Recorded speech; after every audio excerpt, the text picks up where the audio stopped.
esa parte de ADN la pudieron modificar un poquito para dijéramos, ellos se pudieran adaptar aquí y pudieran vivir en la superficie. Esto me lo estoy imaginando, quiero decir que esto no es nada real. Esto podría ser, o sea, es decir, que nosotros, alguien nos haya modificado el ADN un poquito para adaptarnos a estos medios que hay aquí en la superficie, que ellos vinieran desde dentro, no realmente desde fuera. A nosotros no nos hace falta adaptarnos para nada, porque tenemos ahí nuestros primos que son los orangutanes, chimpancés, y están totalmente adaptados. Pero orangutanes no podrían ser, espera un momento, los monos o los orangutanes no podrían ser una forma involutiva del propio hombre o de un eslabón perdido, algo que No, son simplemente ramas. Nosotros, yo creo que procedemos del mono, venimos de los primates, y bueno, por ejemplo, internet me ha hecho mucha gracia con los Anunnakis, que dicen, bueno, claro, los chimpancés, los orangutanes tienen 48 cromosomas, el ser humano tiene 46, estos Anunnakis tocaron el ADN. Esto todo me ha hecho mucha gracia, porque claro, he observado que hace como 3 o 4 años las barbaridades es que eran híbridos, pero ahora algún biólogo les ha de decir a estos que crean las grandes barbaridades en internet. Oye, ¿y las mitocondrias? Que esto lo decía yo, y digo, bueno, si hubiera habido un cruce, ¿qué pasaría con las mitocondrias? Es que ellos tienen mitocondrias también, los Anunnakis. Entonces, esto que lo decía, ahora de repente algún biólogo les ha dicho a esta gente, oye, que estáis un poco perdidos, porque como ellos tienen mitocondrias, entonces hay en YouTube está pululando por ahí un señor que no sabe mucho de biología, y explica cómo hicieron esos clones y bueno, está bien porque ha tenido una instrucción de un biólogo, pero no para de decir barbaridades al final, porque dice que al final ese óvulo lo meten en el claustro materno de un Anunnaki y que, no sé qué palabra utiliza, que parece mística, que le transfiere toda esa información a ese nuevo híbrido. Absurdo, porque ninguna información se puede transmitir así, pues ya lo he explicado antes. Incluso si la metieran en el claustro materno, ese Anunnaki, ese extraterrestre, toda su estructura biológica sería diferente. No va a funcionar absolutamente nada. Es como meter un coche dentro de un conejo. Al final va a salir un coche conejo. Ni siquiera eso. Va a salir una chatarra, porque no se pueden hacer esos procesos. Y eso pensando que esos seres tuvieran el código de bases igual que el ser humano. Guanina, citosina y tal, que me extraña, a lo mejor tienen cualquier otro diferente. Esto, por eso yo pienso que la única posibilidad de que unos extraterrestres llegaran aquí y hicieran algo sería rectificaciones genéticas. Tocar, o a lo mejor conocen el lenguaje de la vida y podrían hacer rectificaciones para que el hombre pudiera ser más evolucionado, más inteligente, con más neuronas. Esas cosas sí son posibles. Pero eso es lo que creo, lo que dicen las tablillas sumerias, ¿no? Que el hombre fue rectificado un poco, no hablan de que fueran hibridados, ¿no? No decían rectificado. ¿No? No decían rectificado. Si entras en internet y ves todos estos personajes que han ido contando todas estas barbaridades de los reptilianos y todo lo demás, dicen híbridos, y yo lo he comprobado. Y últimamente... Sí, híbridos no, híbridos no. Cultos en todo el tema biológico, y ya les ha asesorado algún biólogo y le están metiendo las mitocondrias, pero señores, aún así todavía no les han asesorado bien. Ustedes tienen un tinglao que es una conspiración llena de incultura y de barbaridades, porque sí es posible que puedan llegar unos seres de otros planetas, pero lo que están diciendo ustedes no se sostiene científicamente. Primero estudien biología y después desarrollen una teoría coherente con respecto a esa civilización. Y con los estudios que tienes tú actualmente del ser humano, si nosotros ahora vamos hacia adelante, o sea, vamos a imaginar un futuro, nosotros ¿cómo vamos a modificar, cómo vamos a cambiar? ¿En qué aspectos cambiaríamos, en qué aspectos mejoraríamos? Esto es muy interesante también, porque en mi libro vuelvo a decir, porque la gente que esté ahí, el libro se llama La teoría de los diseños coincidentes. Yo vengo a decir que la humanidad, fíjate, hay la teoría de Darwin, la teoría de Lamarck, Lamarckiana. Darwin, toda su teoría se basa en las variaciones. Que hay variaciones, que hay mutaciones al azar, y lo que le da alguna ventaja al ser vivo pues le ayuda para sobrevivir, para adaptarse, y así se puede ir reproduciendo y generación tras generación. La teoría lamarckiana es que dice que los caracteres adquiridos se heredan. Esto es muy interesante porque se comprobó que los caracteres adquiridos no se heredan. Si tú sabes, como antes te explicaba, inglés, francés, español, tu hijo tiene que volver a aprender esos idiomas porque lo que hereda es la capacidad del lenguaje, pero no el lenguaje. Pero esto es muy interesante porque en el futuro la especie humana, yo creo que va a haber dos, no puedo decir especies, porque especies cuando ya no se pueden, no pueden procrear, pero puede haber dos seres humanos.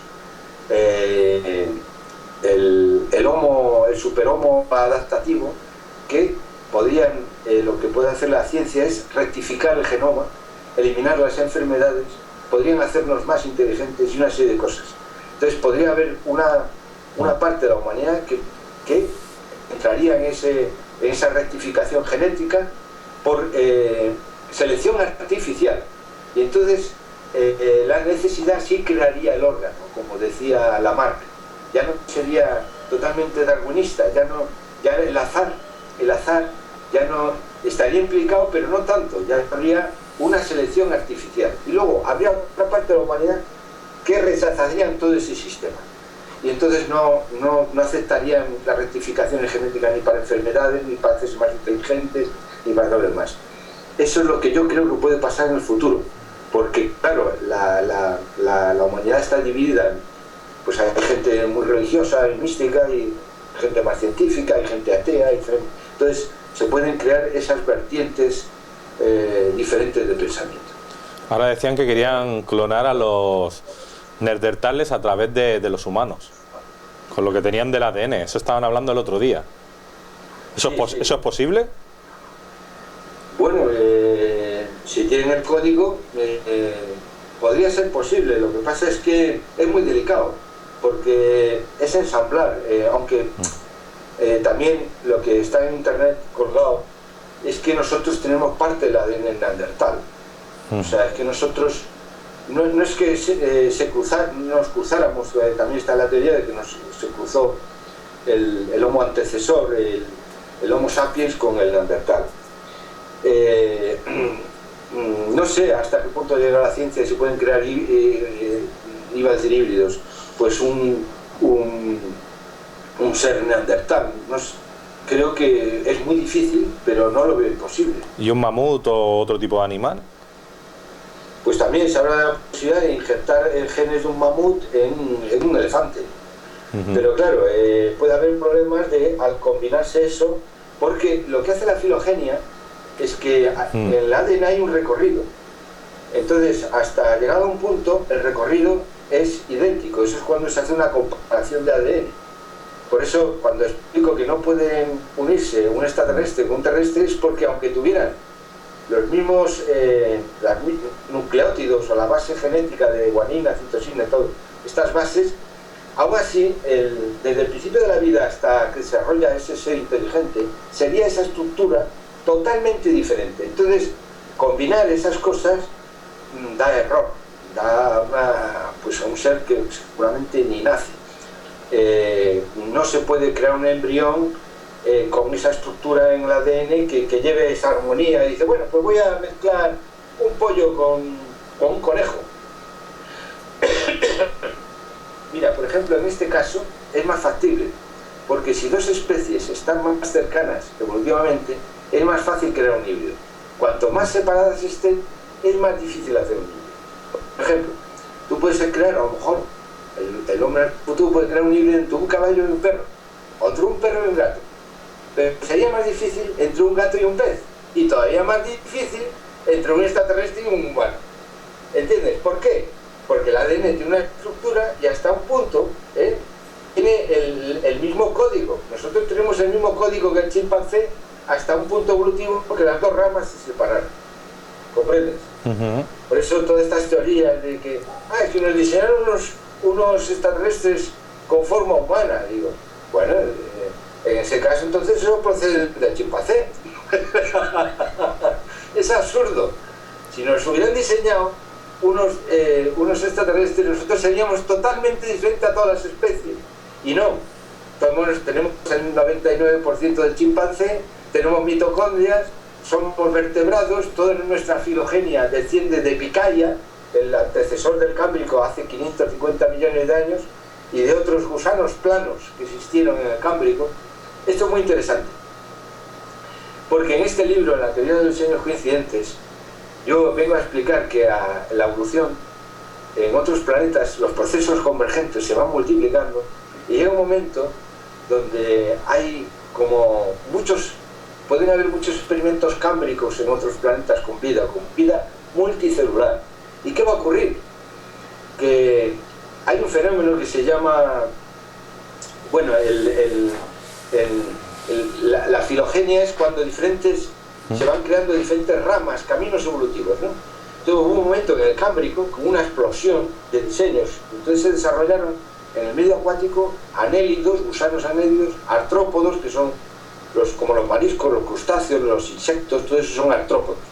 Y luego también vertebrados, por ejemplo, o otros sistemas como las estrellas de mar, los erizos, que tienen simetría radial, ¿no? Nosotros tenemos simetría bilateral, tenemos una parte del cuerpo igual a la otra.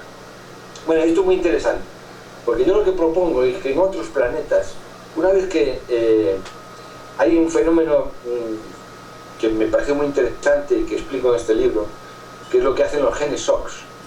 Estos genes lo que hacen, no crean cosas, lo que hacen es señalan dónde va a crecer, o dónde se va a desarrollar un ojo o una extremidad, pero no la crean, sino son como un director de orquesta, solo señalan dónde se va a producir. Entonces, este fenómeno se puede dar también en otros planetas, puede haber genes SOX alienígenas. ¿Qué va a ocurrir? Que una vez que se crea un prototipo de diseño básico, como es el gusano, y se dé la simetría bilateral, que en teoría aquí los biólogos dicen que se ha dado por una replicación, por mutaciones en los genes SOX, pues se va a crear una estructura bilateral, con una parte del cuerpo igual a la otra, y se pueden crear ojos y sistemas digestivos, sistemas locomotores y todo lo demás. ¿Por qué? Porque los genes SOX lo que hacen son variaciones en los módulos. Si hay una mutación en una mosca, en un gen OX, se puede producir un par de patas nuevo o un par de alas nuevo, en una mutación en genos. Entonces lo que ocurrió en el Cámbrico es que la evolución modular empezó a funcionar, empezaron a crearse módulos y los animales empezaron a ser cada vez más grandes. Antes respiraban por a través de la piel los gusanos, pero después desarrollaron branquias pues empezaron a hacer más grandes. Entonces lo que yo vengo a decir en este libro, esto es muy interesante, es que en otros planetas esos procesos convergentes se pueden dar de una forma muy similar. Y que puede haber unos gusanos que viven en el agua que al nadar se mueven, pero imagínate que sus cuerpos se empiezan a hacer duros porque hay depredadores. Esos gusanos, al endurecer su capa externa, se convierten casi en artrópodos, en lo que son los crustáceos, los insectos, con ese esqueleto duro. ¿Por qué? Porque su capa se endurece. Pero ¿qué pasa? No pueden nadar ondulatoriamente si se endurece. Entonces, ¿qué hacen? Se segmentan. Por ejemplo, de esta forma tan sencilla podrían evolucionar seres muy parecidos a los artrópodos en otros planetas. Los anélidos en realidad son gusanos, que también son modulares. ¿Y cómo podrían evolucionar seres vertebrados que podrían evolucionar al cabo del tiempo en formas como el humanoide? Esto es lo más interesante. Lo que yo explico en este libro es que hay unos gusanos que son planos, que cada vez se hacen más planos. ¿Por qué? Porque el animal que se haga plano y el movimiento ondulatorio lo que produce es más velocidad en el agua. Un animal que se mueva así va a ser más rápido que un artrópodo que tiene un exoesqueleto. Entonces ese animal, como hacen los espermatozoides, que tienen esa cola, entonces mueven muy deprisa por el movimiento ondulatorio, da la capacidad de trasladarse muy deprisa en el medio líquido. Entonces esos gusanos planos empiezan a moverse, y ¿qué pasa? Que cada vez se van haciendo más finos. porque cuanto más delgado, más deprisa van a nadar. Les da la posibilidad de ser depredadores o de esconderse. Pueden ser adaptativamente los más rápidos y los más constituidos como depredadores. Pero ese gusano plano, al hacerse tan delgado, necesita una sustentación. ¿Y cuál es? Tiene que tener una varilla central que pueda sujetar para que se pueda nadar a tal velocidad. ¿Qué es esa varilla? La notocorda. La notocorda la tienen los vertebrados y es lo primero que se empieza a crear en la morfogénesis, en el embrión. Entonces la notocorda se viene a transformar en la columna vertebral de los vertebrados. Entonces esa posibilidad es factible que ocurra en esos gusanos planos de otros planetas. ¿Qué va a pasar después?